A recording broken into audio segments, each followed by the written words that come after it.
ಲೋಕಸಭಾ ಚುನಾವಣೆ ಹತ್ರ ಬರ್ತಾ ಇದೆ. Mansoor Ali Khan versus PC. ಮೋಹನ್ ಯಾರು ಗೆಲ್ಲಬಹುದು ಸರ್? ನಮಗೆ ಮೋಹನ್ ಗೆಲ್ತಾರೆ ಅನ್ಸುತ್ತೆ. ನರೇಂದ್ರ ಮೋದಿ ಅವ್ರ ಬಗ್ಗೆ ಏನ್ ಹೇಳ್ತೀರಾ ಸರ್? ಒಳ್ಳೆಯವರು, ಸ್ವಾರ್ಥ ಇಲ್ಲ. ರಾಹುಲ್ ಗಾಂಧಿ ಅವ್ರ ಬಗ್ಗೆ ಏನ್ ಹೇಳ್ತೀರಾ ಸರ್? ಅವ್ರದ್ದು ಬಿಡಿ ಇಲ್ಲ. ಮನ್ಸೂರ್ ಅಲಿ ಖಾನ್ ಯಾರು ಅಂತಾನೆ ನಮಗೆ ಗೊತ್ತಿಲ್ಲ ಮೇಡಮ್. ಪಿ.ಸಿ. ಮೋಹನ್ ಆದ್ರೆ ಗೊತ್ತಿದೆ, ಚಾಮರಾಜಪೇಟೆ ಅಂತ ಹೆಸರು ಇರೋದಕ್ಕೆ ನಮ್ಮ ಬಿಜೆಪಿ ಗೆಲ್ಲಿಸ್ಬೇಕು ಮೇಡಮ್. ಖಂಡಿತ ಬಿಜೆಪಿನೇ ಬರುತ್ತೆ ಮೇಡಮ್. ಚಾಮರಾಜಪೇಟೆಗೆ ಮಾಡೋದು ಬೇಕಾಗಿಲ್ಲ ಮೇಡಮ್. ಇರೋದನ್ನ ಮೇಂಟೈನ್ ಮಾಡಬೇಕು, ಮಾಡ್ತಾ ಇದ್ದಾರೆ ಮೇಡಮ್. ಪಿ.ಸಿ. ಮೋಹನ್ ಪಕ್ಕಾ ಗೆಲ್ತಾರೆ ಅನ್ನೋದು guarantee madam. Zameer Ahmed Khan MLA ಅಲ್ಲಿ ತುಂಬಾ ಚೆನ್ನಾಗಿ ಮಾಡಿದ್ದಾರೆ ಚಾಮರಾಜ್. ಪಕ್ಷದಲ್ಲಿ ಅಭ್ಯರ್ಥಿಗಳು ಯಾರು ಶತ್ರುರಲ್ಲ, ಯಾರು ಮಿತ್ರರಲ್ಲ. ಯಾವಾಗ ಬೇಕಾದ್ರೂ ಆಗುತ್ತೆ. ಬಟ್ JDS ಇಲ್ಲಿ ಏನಂತ ಗ್ರೋತ್ ಇಲ್ಲ ಮೇಡಮ್. ನರೇಂದ್ರ ಮೋದಿ ಮಾತಾಡಂಗಿಲ್ಲ ಅಲ್ಲ ಮೇಡಮ್. ಇಡೀ ವರ್ಡ್ ಹೇಳ್ತಾ ಇದೆ. MP ಬಿಜೆಪಿನೇ ಬರಬೇಕು ಅಂತಾನೆ ಇಷ್ಟಪಡ್ತಾರೆ ಎಲ್ಲ. DK ಸುರೇಶ್ ಡೌಟು ಮೇಡಮ್, ಬೇರೆ ಕ್ಷೇತ್ರದಲ್ಲಿ ಬರ್ಬೋದು ಅಂತ.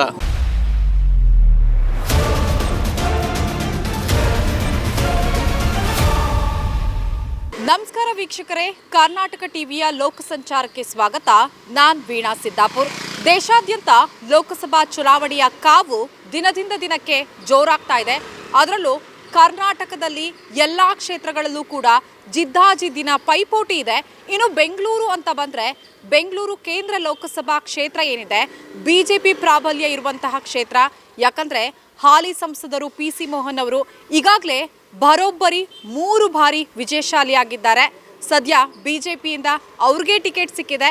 BJPಯಿಂದ P.C. ಮೋಹನ್ ಅವರು ಕಣಕ್ಕಿಳಿದಿದ್ದಾರೆ. ಇನ್ನೊಂದು ಕಡೆ ಕಾಂಗ್ರೆಸ್ನಿಂದ ಮನ್ಸೂರ್ ಅಲಿ ಖಾನ್ ಅವರು ಕಣಕ್ಕಿಳಿದಿದ್ದಾರೆ. ಹಾಗಾದರೆ ಬೆಂಗಳೂರು ಸೆಂಟ್ರಲ್ ಲೋಕಸಭಾ ಕ್ಷೇತ್ರದ ಜನರು ಏನು ಹೇಳ್ತಾರೆ? ಕಾಂಗ್ರೆಸ್ನ ಕೈ ಹಿಡಿತಾರಾ ಅಥವಾ ಮತ್ತೆ BJPಗೆ ಜೈ ಅಂತಾರಾ ಅಂತ ಕೇಳೋಣ ಬನ್ನಿ. ಸದ್ಯ ನಾನು ಚಾಮರಾಜಪೇಟೆ ವಿಧಾನಸಭಾ ಕ್ಷೇತ್ರದಲ್ಲಿದ್ದೀನಿ. ಇಲ್ಲೂ ಕೂಡ ಸಾಕಷ್ಟು ಮತದಾರರನ್ನ ಮಾತಾಡಿಸ್ತೀನಿ. ಯಾಕಂದ್ರೆ ಸತತವಾಗಿ BJP ಅಭ್ಯರ್ಥಿಯೇ ಇಲ್ಲಿ ಗೆಲ್ತಾ ಇದ್ದಾರೆ. ಹಾಲಿ ಸಂಸದರು P.C. ಮೋಹನ್ ಅವರು. ಈ ಬಾರಿ ಕೂಡ ಅವ್ರಿಗೆ BJP ಟಿಕೆಟ್ ಕೊಟ್ಟಿದೆ. ಜೊತೆಗೆ ಕಾಂಗ್ರೆಸ್ನಿಂದ ಮನ್ಸೂರ್ ಅಲಿ ಖಾನ್ ಇದ್ದಾರೆ. ಹಾಗಾದ್ರೆ ಇಲ್ಲಿನ ಮತದಾರರು ಏನು ಹೇಳ್ತಾರೆ ಅಂತ ಕೇಳೋಣ. ಸರ್, ತಮ್ಮ ಹೆಸರು? ರೆಡ್ಡಿ ಅಂತ. ಓಕೆ, ಈಗ ಲೋಕಸಭಾ ಚುನಾವಣೆ ಹತ್ರ ಬರ್ತಾ ಇದೆ. ಸೊ ಈಗ ಇಲ್ಲಿನ ಕ್ಷೇತ್ರವನ್ನು ತೆಗೆದುಕೊಂಡ್ರೆ ಮನ್ಸೂರ್ ಅಲಿ ಖಾನ್ ವರ್ಸಸ್ P.C. ಮೋಹನ್ ಯಾರು ಗೆಲ್ಲಬಹುದು ಸರ್? ನಮಗೆ ಮೋಹನ್ ಗೆಲ್ತಾರೆ ಅನ್ಸುತ್ತೆ. ಓಕೆ, ಯಾಕೆ ಸರ್ P.C. ಮೋಹನ್ ಅವರ ಗೆಲ್ತಾರೆ ಅನ್ಸುತ್ತೆ? 2 ಸಲ ಬಂದು ಕೆಲಸ ಮಾಡಿದ್ದಾರೆ, ಮತ್ತೆ ಅವ್ರನ್ನೇ ಸೆಲೆಕ್ಟ್ ಮಾಡ್ಬೋದು. PM ಯಾರಾಗಬೇಕು? ನರೇಂದ್ರ ಮೋದಿ ಅವರೇ ಆಗಬೇಕಾ, ಹೇಗೆ? ಅವರೇ ಆಗಬೇಕು. ಅವರೇ ಬಂದರೆ ಇನ್ನೂ ಒಂದು ಸಲ ಬಂದ್ರೂ ದೇಶ ಉದ್ಧಾರ ಆಗುತ್ತೆ, ಇನ್ನು ಮುಂದಕ್ಕೆ ಹೋಗುತ್ತೆ. ಓಕೆ, ನರೇಂದ್ರ ಮೋದಿ ಅವ್ರ ಬಗ್ಗೆ ಏನು ಹೇಳ್ತೀರಾ ಸರ್? ಒಳ್ಳೆಯವರು, ಸ್ವಾರ್ಥ ಇಲ್ಲ, ಚೆನ್ನಾಗಿ ಕೆಲಸ ಮಾಡ್ತಾ ಇದ್ದಾರೆ. ನೋಡಿ, 2 ಸೀಟ್ನಿಂದ ಇವತ್ತು 400 ಸೀಟಿಗೆ ಬರ್ತಾರೆ ಅಂದರೆ ನೀವು ಯೋಚನೆ ಮಾಡಿ ಹೇಗಿರ್ತಾರೆ ಅಂತ. ರಾಹುಲ್ ಗಾಂಧಿ ಅವ್ರ ಬಗ್ಗೆ ಏನು ಹೇಳ್ತೀರಾ ಸರ್? ಅವ್ರದ್ದು ಬಿಡಿ ಇಲ್ಲ. ಯಾಕಂದರೆ ಅವ್ರಿಗೆ ಯಾರೂ ಇಲ್ಲ, ಅವ್ರನ್ನ ಹಿಡ್ಕೊಂಡು ಸುಮ್ಮನೆ ಪ್ರಾಣ ತೆಗಿತಾರೆ ಅಷ್ಟೇ. ಹಾಂ ಸರ್, ತಮ್ಮ ಹೆಸರು? KR ಗೋಪಿ ಅಂತ. ಈಗ P.C. ಮೋಹನ್ ವರ್ಸಸ್ ಮನ್ಸೂರ್ ಅಲಿ ಖಾನ್ ಅಂದರೆ ಯಾರು ಗೆಲ್ಬೋದು? ಮನ್ಸೂರ್ ಅಲಿ ಖಾನ್ ಯಾರು ಅಂತಾನೆ ನಮಗೆ ಗೊತ್ತಿಲ್ಲ ಮೇಡಮ್. P.C. ಮೋಹನ್ ಆದರೆ ಗೊತ್ತಿದೆ, ಬಂದಿದ್ದಾರೆ, ಕ್ಷೇತ್ರದಲ್ಲಿ ಓಡಾಡಿದ್ದಾರೆ. ಕ್ಷೇತ್ರದಲ್ಲಿ ಹೋದ್ಸಲಿ ಎಲ್ಲ ಒಂದು ಗಣೇಶ ಇದಾಗಲಿ, ಒಂದು ನಮ್ಮ ಹಿಂದುತ್ವ ಬಗ್ಗೆ ಏನಾದರೂ ಓಡಾಡಿದ್ದಾರೆ. ನಮಗೆ ಒಂದು ಚಾಮರಾಜಪೇಟೆ ಅಂತ ಹೆಸರು ಇರೋದಕ್ಕೆ ನಮ್ಮ BJP ಗೆಲ್ಲಿಸ್ಬೇಕು ಮೇಡಮ್. ಓಕೆ, ಈಗ ಸತತವಾಗಿ ಗೆಲ್ತಾ ಇದ್ದಾರೆ. ಸೊ ಹಾಗಾದರೆ ಈ ಬಾರಿ ಕೂಡ ಅವರೇ ಗೆಲ್ತಾರೆ ಅಂತ ಹೇಳ್ತೀರಾ ಸರ್? ಖಂಡಿತ ಮೇಡಮ್, ಖಂಡಿತ BJPನೇ ಬರುತ್ತೆ. MP ಸೀಟ್ ಮಾತ್ರ. ಓಕೆ, ಸಂಸದರಾಗಿ P.C. ಮೋಹನ್ ಅವರು ಕೆಲಸಗಳನ್ನ ಮಾಡಿದಾರಾ, ಹೇಗೆ ಸರ್? ಮೇಡಮ್, ಚಾಮರಾಜಪೇಟೆಗೆ ಮಾಡೋದು ಬೇಕಾಗಿಲ್ಲ ಮೇಡಮ್.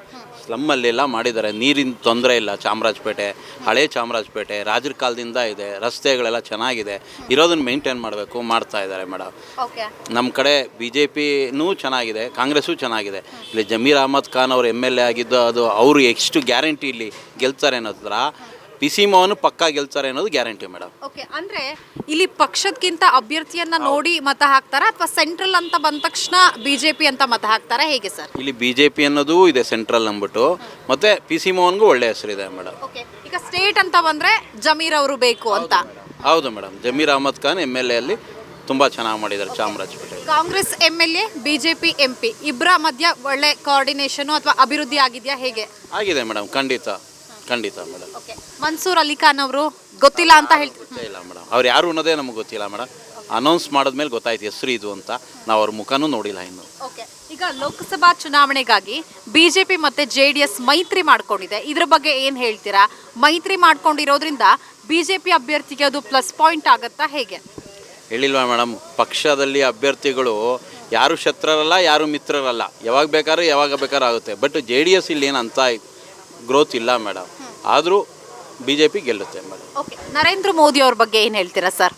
ನರೇಂದ್ರ ಮೋದಿ ಮಾತಾಡೋಂಗಿಲ್ಲ ಅಲ್ಲ ಮೇಡಮ್, ಇಡೀ ವರ್ಲ್ಡ್ ಹೇಳ್ತಾ ಇದೆ, ಬಟ್ ಒಳ್ಳೆಯದು. ಓಕೆ, ರಾಹುಲ್ ಗಾಂಧಿ ಅವ್ರ ಬಗ್ಗೆ ಏನು ಹೇಳ್ತೀರಾ? ರಾಹುಲ್ ಗಾಂಧಿ ಅನುಭವ ಬೇಕು ಮೇಡಮ್. ಅವರು ಮಾತಾಡೋದು ಆಗಲಿ ಏನೇ ಆಗಲಿ ಒಂದು ಕೆಲಸದ ಬಗ್ಗೆ ಹೇಳ್ಬೇಕಾದ್ರೆ ಉದ್ದೇಶ ಏನು ಎಲ್ಲ ಹೇಳಲ್ಲ ಅಲ್ಲ. ಒಂದು ಏನೋ ಒಂದು ಮಾಡಬೇಕು ಮಾಡ್ತಾರೆ, ಯಾರೋ ಒಂದು ಗೈಡ್ಲೈನ್ಸಲ್ಲಿ ಒಂದು ಮಾತು ಒಂದು ಭಾಷಣ ಹೇಳ್ಕೊಡ್ಬೇಕಾದ್ರೆ ಹಿಂದೆ ಯಾರೋ ಹೇಳ್ಕೊಡ್ಬೇಕು ಆ ಥರ.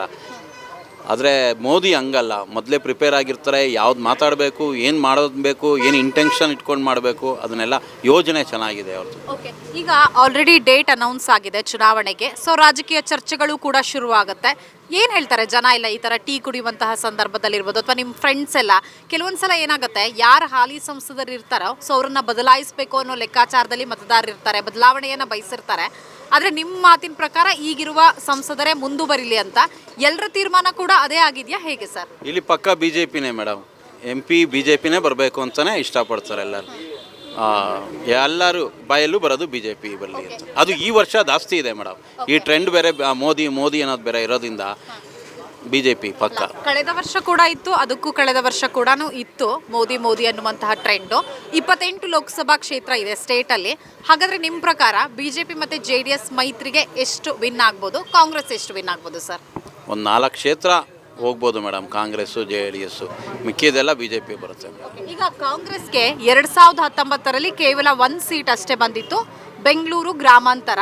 ಬಟ್ ಈ ಬಾರಿ 3-4 ಬರುತ್ತೆ ಅನ್ಸುತ್ತೆ. ಹಾಗಾದರೆ DK ಸುರೇಶು ಡೌಟು ಮೇಡಮ್, ಬೇರೆ ಕ್ಷೇತ್ರದಲ್ಲಿ ಬರ್ಬೋದು ಅಂತ ಒಂದು ಇದೆ. ಅಂದ್ರೆ ಏನು, ಸ್ಟೇಟಲ್ಲಿ ಕಾಂಗ್ರೆಸ್ ಗೌರ್ಮೆಂಟ್ ಇರೋದ್ರಿಂದ ಕಾಂಗ್ರೆಸ್ಗೆ ಹೆಚ್ಚು ಸೀಟ್ ಬರ್ಬೋದು ಅಂತ ಹೇಳ್ತಿದ್ದೀರಾ, ಹೇಗೆ?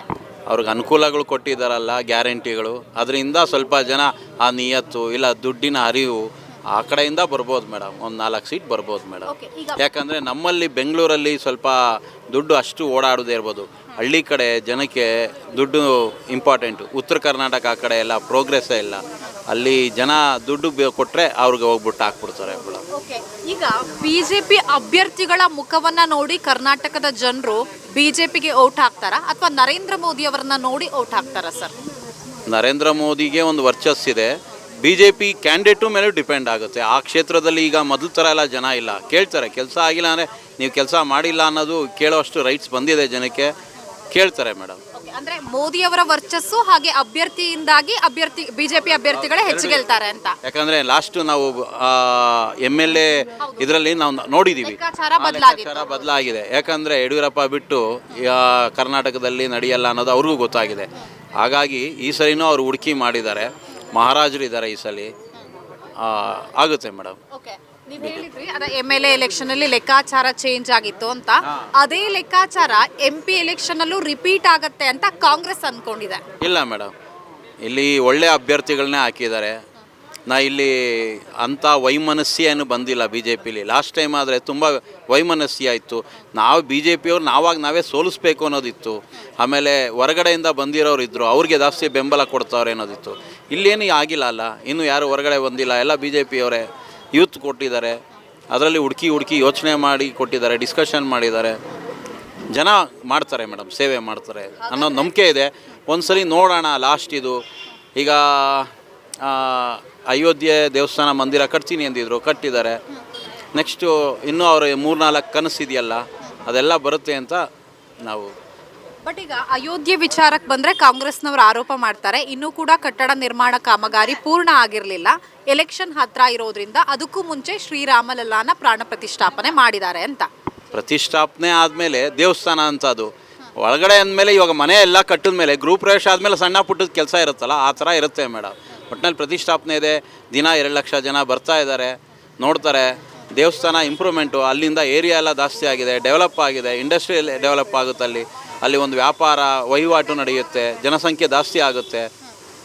ಹಾಗಾಗಿ ಒಳ್ಳೆ ಕೆಲಸನೇ ಮಾಡಿದ್ದಾರೆ ಮೇಡಮ್. ಹಾಗಾದರೆ ನಿಮ್ಮ ಪ್ರಕಾರ ಬೆಂಗಳೂರು ಸೆಂಟ್ರಲಿಂದ BJPಯವರೇ ಸಂಸದರಾಗ್ತಾರೆ, PC ಮೋಹನ್ ಸಂಸದರಾಗ್ತಾರೆ ಅಂತ? ನೋ ಡೌಟ್ ಮೇಡಮ್, ಖಂಡಿತ PC ಮೋಹನ್. ಜನ ಪ್ರತಿದಿನ ಟೈಮ್ ಸರಿಯಾಗಿ ಊಟ ಮಾಡ್ತಾರೋ ಬಿಡ್ತಾರೋ, ಆದರೆ ಪೊಲಿಟಿಕಲ್ ಟ್ರೆಂಡ್ ಏನಿದೆ ಅಂತ ಪ್ರತಿದಿನ ಪ್ರತಿ ಕ್ಷಣ ಕಾಯ್ತಿರ್ತಾರೆ. ಕರ್ನಾಟಕದ ಅಖಾಡದಲ್ಲಿ ಯಾವ ಅಭ್ಯರ್ಥಿ ಅಬ್ಬರಿಸಿದ್ರು ಮತ್ಯಾವ ಅಭ್ಯರ್ಥಿ ತತ್ತರಿಸಿದ್ರು ಅಂತ ನೋಡೋಕೆ ಕಾತರದಿಂದ ಕಾಯ್ತಿರ್ತಾರೆ. 28 ಕ್ಷೇತ್ರಗಳ ಪ್ರತಿದಿನದ ಪಬ್ಲಿಕ್ ಪಲ್ಸ್ ಏನು, ಪ್ರಚಾರದಲ್ಲಿ ಯಾರ ಮುಂದೆ ಯಾರ ಹಿಂದೆ ಎಲ್ಲ ಮಾಹಿತಿಯನ್ನ ನಾವು ಕೊಡ್ತೇವೆ. ಕರ್ನಾಟಕ ಕುರುಕ್ಷೇತ್ರ 28 ಕ್ಷೇತ್ರಗಳ ಡೈಲಿ ನ್ಯೂಸ್ ಪ್ರತಿದಿನ ರಾತ್ರಿ 8 ಗಂಟೆಗೆ ಯೂಟ್ಯೂಬ್ನಲ್ಲಿ ಕರ್ನಾಟಕ ಟಿವಿ ಅಂತ ಸರ್ಚ್ ಮಾಡಿ, ನಂತರ ನಮ್ಮ ಕರ್ನಾಟಕ ಟಿವಿ ಸಬ್ಸ್ಕ್ರೈಬ್ ಮಾಡಿ. ಸಬ್ಸ್ಕ್ರೈಬ್ ಆದ್ಮೇಲೆ ನಿಮಗೆ ಹೋಮ್ ಪೇಜ್ ಬಂದರೆ ಕಮ್ಯುನಿಟಿ ಅನ್ನೋ ಆಪ್ಷನ್ ಸಿಗುತ್ತೆ. ಈ ಕಮ್ಯುನಿಟಿ ಆಪ್ಷನ್ ಕ್ಲಿಕ್ ಮಾಡಿದ್ರೆ ನಿಮ್ಮ ಕೆಳಗಡೆ 28 ಲೋಕಸಭಾ ಕ್ಷೇತ್ರಗಳ ಒಂದು ಪೋಲ್ ಕ್ರಿಯೇಟ್ ಮಾಡಲಾಗಿದೆ. ನೀವು ಹೋಗಿ 28 ಕ್ಷೇತ್ರಗಳಲ್ಲಿ ಯಾರು ಗೆಲ್ತಾರೆ, ಯಾರು ಗೆಲ್ಲಬೇಕು, ನಿಮ್ಮ ಸಪೋರ್ಟ್ ಯಾರಿಗೆ ಅಂತ ಅಲ್ಲಿ ನೀವು ಕ್ಲಿಕ್ ಮಾಡ್ಬೋದು, ಅಂದರೆ ವೋಟ್ ಮಾಡ್ಬೋದು. ಇಲ್ಲೇನು ವೋಟಿಂಗ್ ಆಗುತ್ತೆ ನಾವು ಪ್ರತಿದಿನ ನಾವು ನ್ಯೂಸಲ್ಲಿ ನಿಮಗೆ ಅಪ್ಡೇಟ್ ಮಾಡ್ತಿರ್ತೀವಿ. ಇದು ಮತದಾನದ ದಿನದವರೆಗೂ ಕೂಡ ಈ ಪೋಲಿಂಗ್ ಓಪನ್ ಇರುತ್ತೆ.